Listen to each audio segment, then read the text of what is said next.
अमेरिकी राष्ट्रपति और नाटो के बीच एक सीधा टकराव ये ग्लोबल सिक्योरिटी को हमेशा के लिए बदल सकता है। ये मामला सिर्फ ग्रीनलैंड का नहीं है, बल्कि उस पूरे सिस्टम के फ्यूचर का है जिसने 70 सालों से दुनिया में एक तरह की स्टेबिलिटी बनाए रखी है। बात यहां तक पहुंच चुकी है कि नेटो के एग्जिस्टेंस पर, उसके अस्तित्व पर ही सवाल उठ गया है। तो चलिए समझते हैं कि ये संकट आखिर शुरू कैसे हुआ और इसके असल मायने क्या हैं। ये संकट बहुत तेजी से बढ़ा जब प्रेसिडेंट ट्रंप ने एक बेहद आक्रामक अल्टीमेटम जारी किया। इसने दशकों पुरानी डिप्लोमैटिक ट्रेडिशंस को चैलेंज किया और नाटो सहयोगियों को सकते में डाल दिया।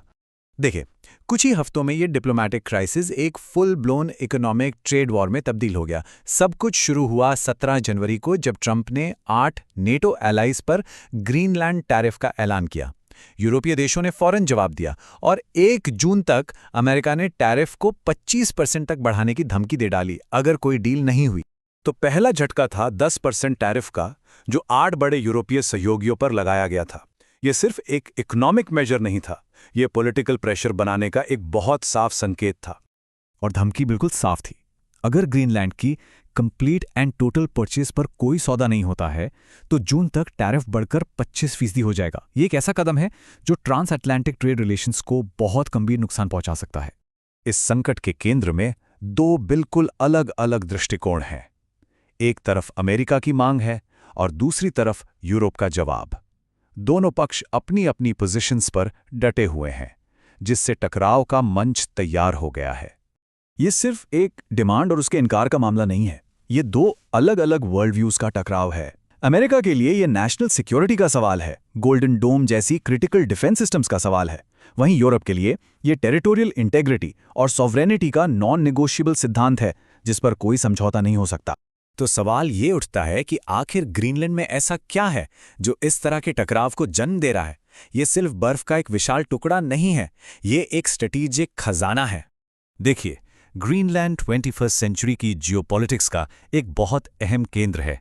ये ballistic missile early warning systems के लिए एक की लोकेशन है, पिघलती बर्फ से खुल रहे नए आर्कटिक शिपिंग रूट्स को कंट्रोल करता है और यहाँ रेयर अर्थ मिनरल्स के बड़े भंडार हैं।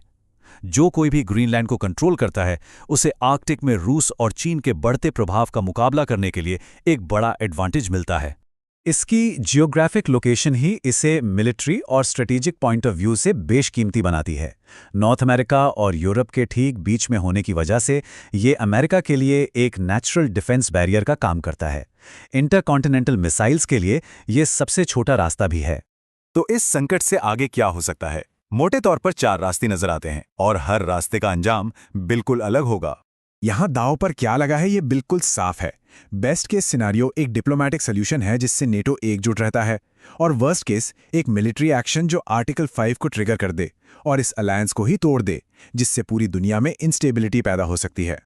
ज्यादातर एक्सपर्ट्स का मानना है कि डिप्लोमैटिक सॉल्यूशन निकलने की संभावना सबसे ज्यादा है, लेकिन अलायंस के टूटने का रिस्क भले ही कम हो, इसका इंपैक्ट विनाशकारी होगा।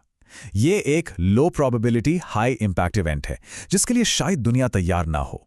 आर्टिकल 5 नेटो की बुनियाद है। इसका सिद्धांत है एक पर हमला, सब पर हमला।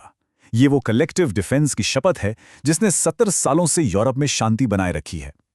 इस संकट में इसका जिक्र होना ही अपने आप में एक गंभीर चेतावनी है कि दांव कितने ऊंचे हैं।